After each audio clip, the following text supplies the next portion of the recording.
ఓం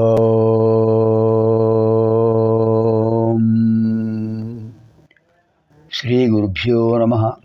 నారాయణం నమస్కృత్య నరం చైవ నరోత్తమం దేవీం సరస్వతీం వ్యాసం తతో జయముదీరయేత్.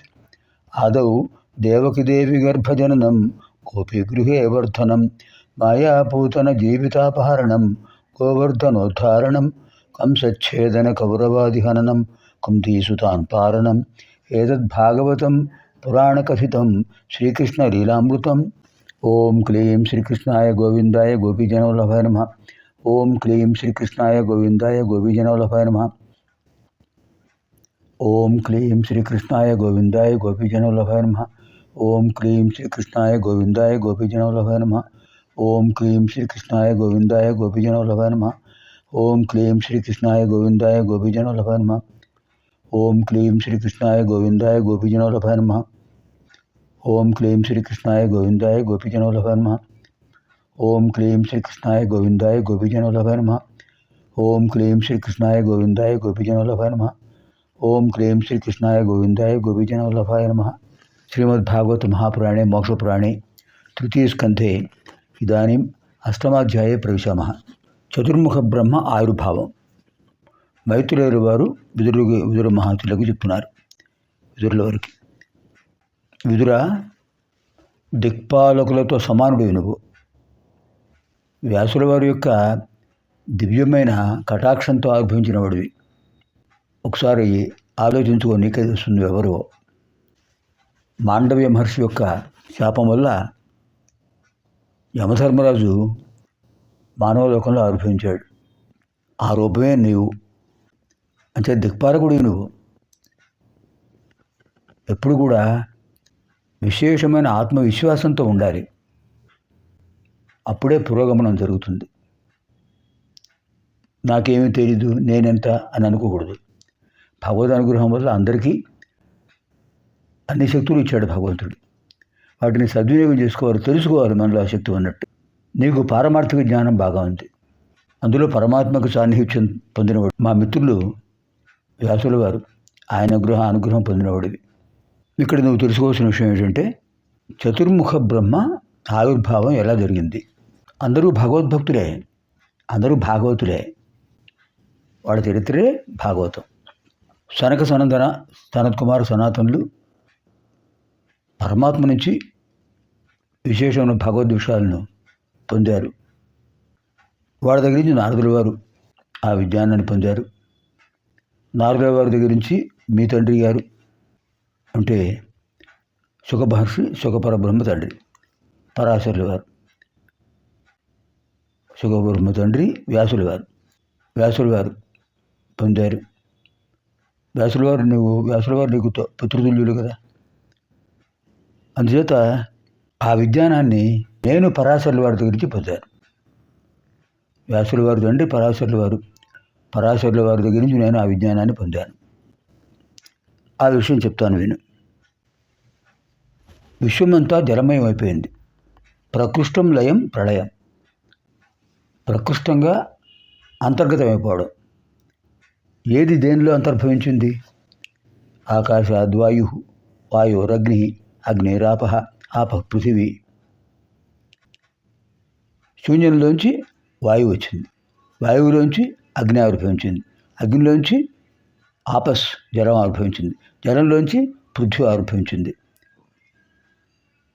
ఒక వంతు పృథ్వీ తత్వం అయితే 3 వంతులు జలతత్వం.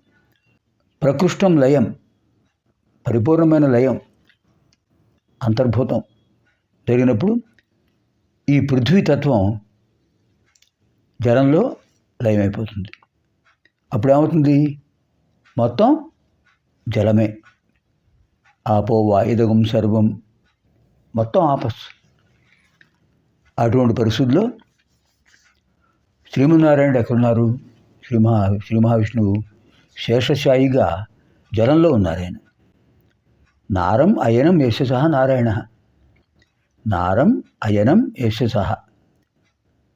నారం నీరు, అయనం స్థానముగా, ఎవరికి ఉన్నదో సహా ఆయనే నారాయణ. అటువంటి శ్రీమన్నారాయణుడు శేషశాయిగా జలంలో ఉండిపోయారు. అప్పుడు ఆయన యోగనిద్రావశమై ఉన్నారు. యోగనిద్రలో ఉండిపోయారు. విశేషం ఏంటంటే సాంఖ్యాయన మహర్షి పరమహంస. పరమహంస అంటే పరమజ్ఞాని, పరమ భాగవతోత్తముడు. ఆయన పేరు సాంఖ్యాయన మహర్షి. ఆ సాంఖ్యాయన మహర్షి సనకాదుల దగ్గర నుంచి విన్నటువంటి విశేషమైన భాగవతాన్ని పరాశరుల వారికి చెప్పారు. పరాశరుల వారికి అంతేకాదు, సాంఖ్యాయనుల వారు పరాశరుల వారికి బృహస్పతికి కూడా చెప్పారు. దేవతల గురువు బృహస్పతి. ఆ పరాశరుల వారు నాకు అనుగ్రహించారు, మీ తండ్రి గారికి అనుగ్రహించారు. అంటే అటువంటి మా గురువుగారు పరాశరుల వారు అనుగ్రహించినటువంటి విశేషమైన తత్వాన్ని శ్రీమన్నారాయణ చెప్పిన విషయమే నేను ఇప్పుడు మీకు చెప్తున్నాను. గురు పరంపరలో వచ్చింది. అంటే ప్రకృష్టమైనటువంటి జలమయమైనటువంటి ఆ తత్వంలో యోగనిద్రాస్థితిలో ఉన్నారు శ్రీమన్నారాయణుడు. ఆయన నాభి నుంచి ఒక కమలం ఆవిర్భవించింది. నాభి కమల పద్మనాభ అంటారు. పద్మము నాభి ఎందుకు గలవాడు కనుక పద్మనాభ, అనంత పద్మనాభ. దానిలో ఒక రూపం ఆవిర్భవించింది. ఆయనే చతుర్ముఖ బ్రహ్మ. చతుర్ముఖుడు ఎలా అయ్యాడైనా చతుర్ముఖుడుగా అంటే ఒక్కసారిగా ఆ రూపం వచ్చేసింది. తన ఉనికికి ఏది కారణం, నేను ఇలా ఏర్పడడానికి కారణం ఏమిటి చూశాడు. పద్మం కనిపించింది, ఇంకేం కనిపించలేదు. మరి ఏమిటి నాకు ఆధారం, నేను ఆవిర్భవించడానికి ఏమిటి కారణం చూస్తే ఆ పద్మంలో ఒక రంధ్రం కనిపించింది, ఒక కాడ. ఆ పద్మం యొక్క కాడలోంచి ఓ రంధ్రం కనిపించింది. అలా లోపలికి వెళ్ళాడు. వెళితే అక్కడ అనంతమైన తత్వం, ఆకాశతత్వం. ఆకాశమే శ్రీమన్నారాయణుడికి నాభీతత్వం. అది కనిపించింది. అది అనంతం, శూన్యం. శూన్యమైనప్పుడు ఏం కనిపిస్తుంది, ఏం కనిపించలేదు. మళ్ళీ తన స్థానానికి వచ్చేసాడు. యథాస్థానం ప్రవేశయామి అన్నట్టుగా వచ్చేసాడు. వచ్చేసి అక్కడ కూర్చుని ధ్యానం మొదలుపెట్టాడు. ధ్యానం చాలా విశేషమైందండి. మనస్సును ఒకచోట స్థిరంగా ఉంచడమే ధ్యానం. మన శ్వాసను మనం గమనిస్తూ శ్వాస మీదే దృష్టి పెట్టుకుని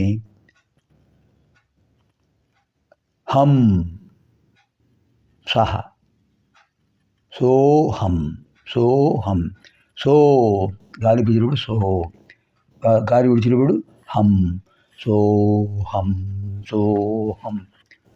ఇలా మనసులో సోహం సోహం భావేన భావయేత్, అలా ధ్యానం చేయాలి. ఈ సోహంలో సకారం తీసేస్తే ఓ ఉంటుంది, హంలో హకారం తీస్తే ఉంటుంది. అప్పుడు ఏమైంది, ఓం. అది వినిపించింది ఆయనకు. ఎక్కడి నుంచి వినిపిస్తుంది అని చాలా తిప్పితే అటు ఒక ముఖం వచ్చేసింది. వెనక నుంచి వచ్చిందా, వెనక్కి తిప్పాడు, అటు ఒక ముఖం వచ్చేసింది. ఇటుపక్క నుంచి వచ్చిందా చూశాడు, అటు ఒక ముఖం వచ్చేసింది. ఇటు అంతకుముందే ముఖం ఉంది. పైనుంచి వచ్చిందా, ఊర్ధ్వముఖం వచ్చేసింది. అంటే మొదట ఆయన పంచముఖుడు.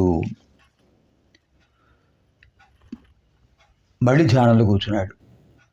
అప్పుడు ఆయనకు తన హృదయంలోనే శేషశాయి వ్యక్తమయ్యాడు, కనిపించాడు.